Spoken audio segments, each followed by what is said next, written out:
The following is a special presentation of Tony Curry Radio. All right, segment 2 here of Kurre and Klapow. By the way, get the TKR app. It's free. You can listen to great classic rock and roll. I actually did a new show, the Keefer and Curry show with Keefer and myself. We do a show. It's two guys. We talk about sports, but it's not. We don't do topical stuff. We talk about really interesting topics. It's unlike any show I've ever done before. His son, Case, is the editor for the Las Vegas Sun. And he's not a handicapper, but he's in Las Vegas and he talks sports. And so he kind of gives us some ins and outs of the gambling world. It's really good. And I think it's going to get picked up nationally. So we're super excited about that. Yeah, so that's going to be awesome. So make sure you check out all of our shows. Tony Curry Radio Podcast. Just Google Tony Curry Radio Podcast. You'll see it on Audio Boom. We're available everywhere. And of course, listen to TKR and you can hear the Kurre and Klapow show coming up all this week. Happy birthday again to my radio partner, turns 55 today. Today is LGBTQ Day. I wanted to mention something and I wanted to keep it light today because I know you're a psychologist and I know you go, and this is what you do. You're not on everything, but every once in a while. So I was talking to a teacher friend of mine yesterday. Mm-hmm. And she teaches girls that are about my daughter's age. Tweens? 4th, 5th, 6th grade. Okay, yep. And I said, how's your day? And she lives right down the road. And she said, okay, blah, blah, blah. And she said, it's really interesting what's been happening in school. And, of course, she's out now, and she's going to go work a little side job and go take some time off before she got to teach next year. And she says, one of the girls in my class thought she was a lesbian. She's 10. Okay. And I was like, whoa. And she's like, yeah. And I said, what made her think she's a lesbian? She goes, because she's attracted to girls. Mm-hmm. She told her mom, and her mom grounded her. Oh, jeez. Yeah. And she's like, and I, as a teacher, I can't get involved because I can't tell parents how to parent. She took her cell phone away for like a year or something like it, whatever. And she's like, no, that's not what we do, da-da-da-da-da. And I'm going, I said, man, I can't imagine as a teacher what you had to. She's like, yeah. And she goes, she came to me in confidence, and I didn't say anything to her mom about it because she's 10. And I don't think at 10, at that point. And then she said another girl in her class who is not friends with this girl thinks she's bisexual. Mm-hmm.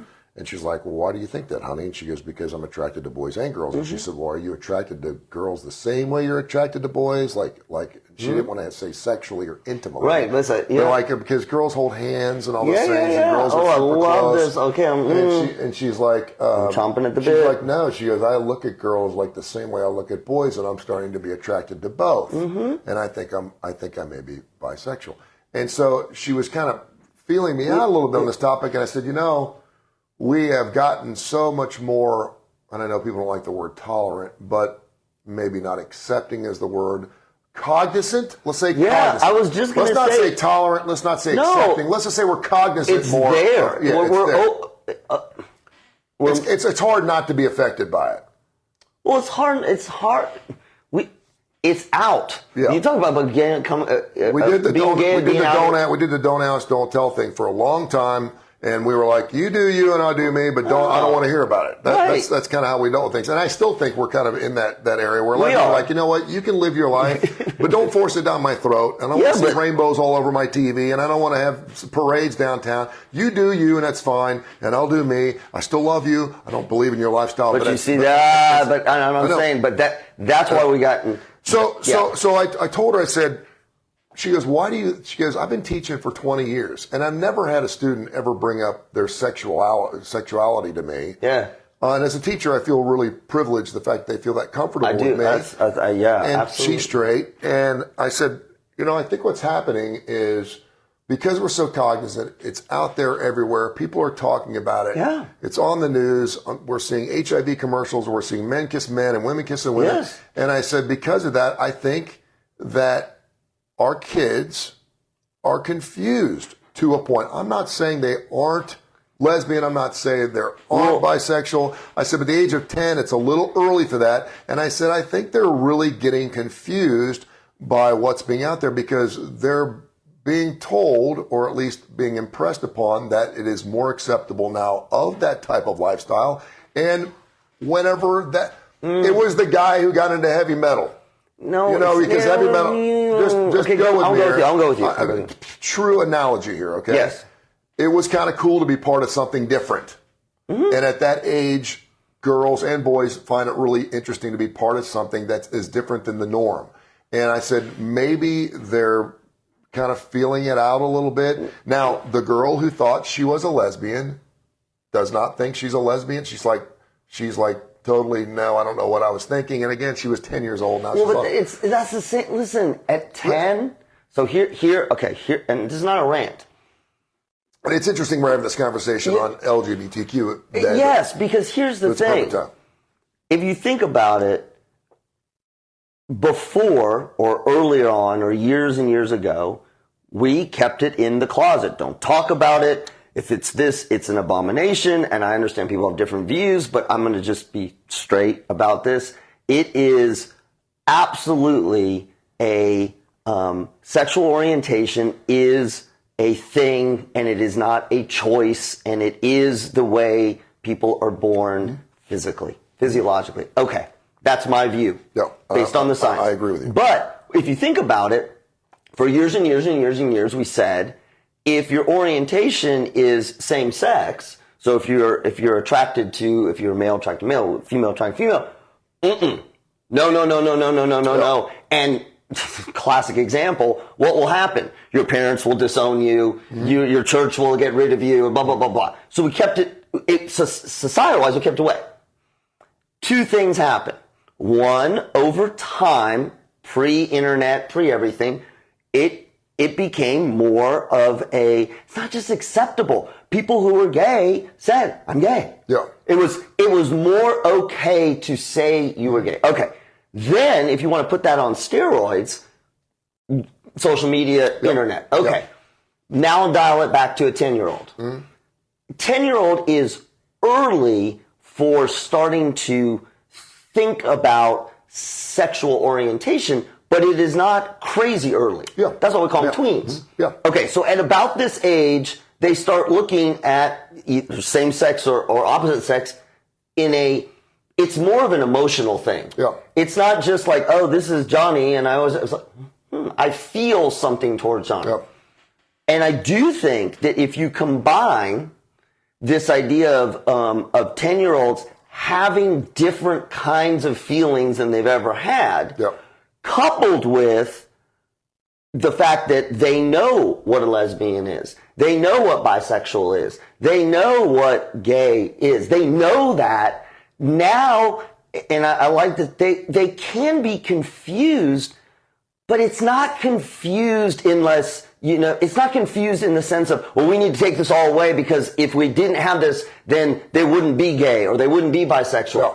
They're having the feelings that they're having, and the difference is now, if you will, there are more labels for those feelings. And you're absolutely right. Absolutely right. I can't remember what the statistic is, but it's particularly among females. Females will experiment with bisexuality and same-sex intimacy. It's incredibly common. Yeah. And these are straight. Even at much older. Yes. And so, I mean, my point is this, and this is why I wish people would just kind of get over themselves on this. If your kid is gay, they're gay. Yeah. They're not going to not be gay. Yeah. If they're bi, they're bi. Yeah. They're not going to not be bi. And so now the fact that they're pivoting at age 10 is a developmental thing. It makes sense. Yeah. Think about, you and I are both straight. And I don't know if you can remember back this far. I sort of can. I remember, and I was a sort of early bloomer. I remember age 10-ish starting to feel different about girls.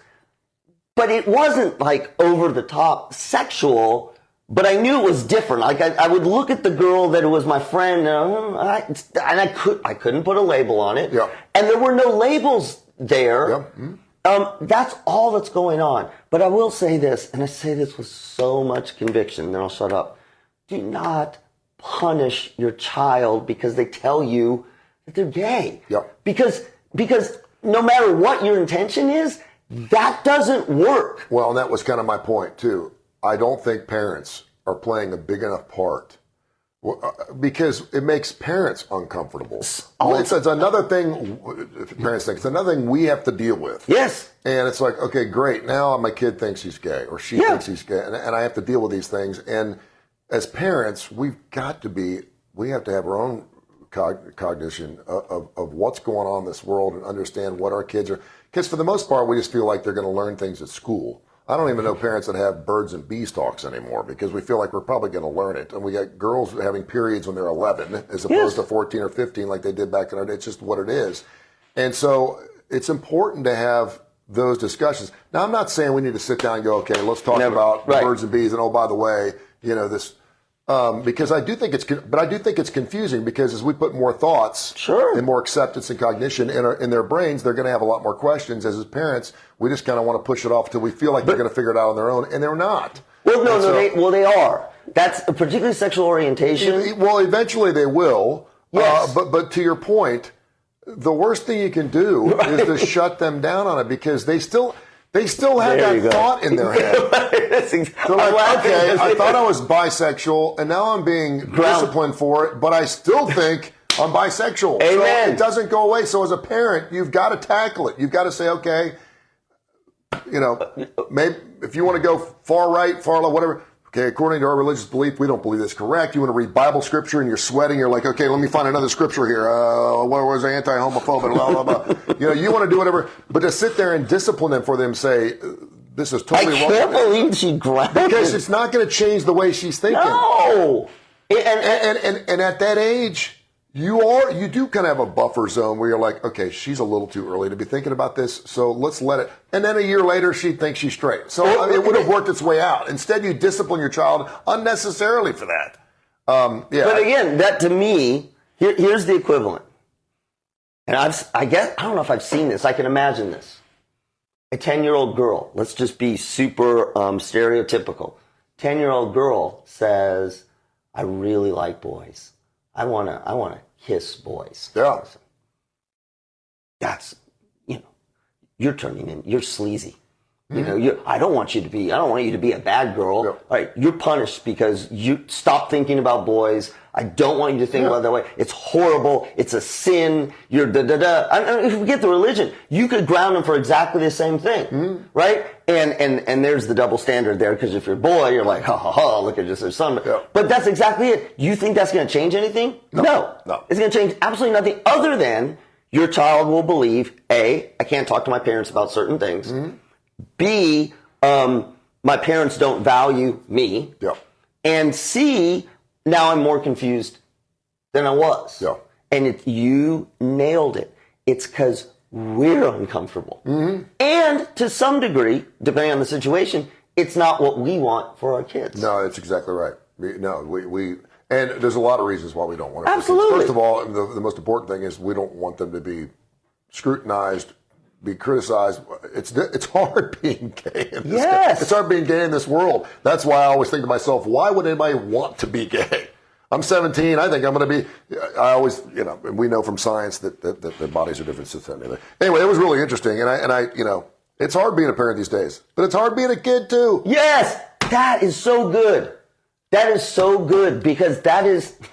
I love that. Can you say that again? Sure. I mean, it's hard being a parent, but it's harder being a kid. I mean, I can't imagine what it'd be like growing up as a child right now, and I can't imagine what my kids' kids are going to have to go through. And kids, it's interesting because and to go along with that, we'll talk about that on Fox 6 this morning about boredom and how it's a good thing, but it kind of goes along with what we're trying to do. Yeah, I mean, I was saying the other thing is you hear a lot of times, particularly Gen Z, oh my God, they just complain and there's everything so hard and they got no grit. And, while some of that is true, I've got kids who are Gen Z, they are exposed to stuff that is big and heavy. And I mean, do you think you and I would know anything about the debt ceiling, a war in Ukraine, and, anti-gay, homophobic, violence in Cincinnati when we go, we don't know any of that. Yeah. So all of that is coming. And then even more, and I know parents and others in general came upset about social media. And they're right. They are connecting with not just those big headlines, but some person who says, I'm gay and my parents grounded me. So the level of heaviness that our kids are dealing with, don't say as a parent, particularly at our age, well, just suck it up. We didn't have to suck it up the same way. No. We did suck it up during the summertime, though, because we were bored. Oh, yeah. Now, I was from Cincinnati. We had 3 months off. We went from Memorial Day to Labor Day. We did too. Here, it's a little before, and then they're back at school in mid-August. So they got basically about 2.5, maybe 9 weeks. It's not a lot of time. It goes by pretty quick. Right. So I can't tell you how many times I used to play with a kid across the street named Steve Bealey, who was my best friend growing up, and Joey Mulberg, who was behind me. Drink out of the hose? We'd sit there for a good 10, 15, maybe 20 minutes. What do you want to do today? What do you want to do? What do you want to do? You want to play ball? No, I don't. You want to ride bikes? No. You want to go up to 7-Eleven? No. You want to go down to Jimmy's? No. But what do you want to do? I don't know. What do you want to do? What do you want to do? I don't know. You want to play ball? No. Do you want to go to Jimmy's? No. Do you want to go to 7-Eleven? No. Do you want to go to the library? No. Right. Well, what do you want to do? And we would do that for about 15 or 20 minutes. That killed it. And then eventually we'll go, let's just play ball. Yeah. And then we would create something, and we'd do it for 4 hours. Yeah. And we had a great time. That's so parents, so funny. Parents, we spend more time saying, what do you want to do? Parents now are, and this is a great line, I think, parents are like, okay, it's summertime, I've got to work, we've got vacation coming up, what am I going to do to keep my kids busy? Dumbest thing you could possibly do. Why are parents trying to keep their kids busy? They need to be bored. We'll explain that coming up here on our next segment. If you're a parent and you're like, oh, they got summer camp and they got VBS and they're going to do this and they're going to be at their Aunt Mary's on that week and they're going to go to their grandma's that weekend and from noon to 7 o'clock on this day they're going to be going fishing with their dad. And they're going to, we got this camp, this camp, this camp, this camp, this camp. No, we're going to tell you why. And my daughter came home on Sunday. I got her for the first full week of summer vacation. She said, Dad, can you please not plan anything for us this summer? And I said, what do you mean? She goes, well, I want to go on vacation stuff because, but I don't want to have plans. I don't want to have stuff going on every day. I just want to chill out. Now, I said, okay, fine. Now, a half an hour later, she's sitting there like this. She's like, I'm bored. I want to do something. Call my friend. I'm bored. You're chilling. Did you explain to her? I'm like, okay, you're chilling out? Yeah. I said, you just told me 15 minutes ago that you didn't want me to play anything, and now you're telling me you're bored. And then she wants me to go out and play ball. And we'll talk about it coming up here next right here. And we'll be on Fox 6 and 9:35 this morning. This has been a special presentation of Tony Curry Radio.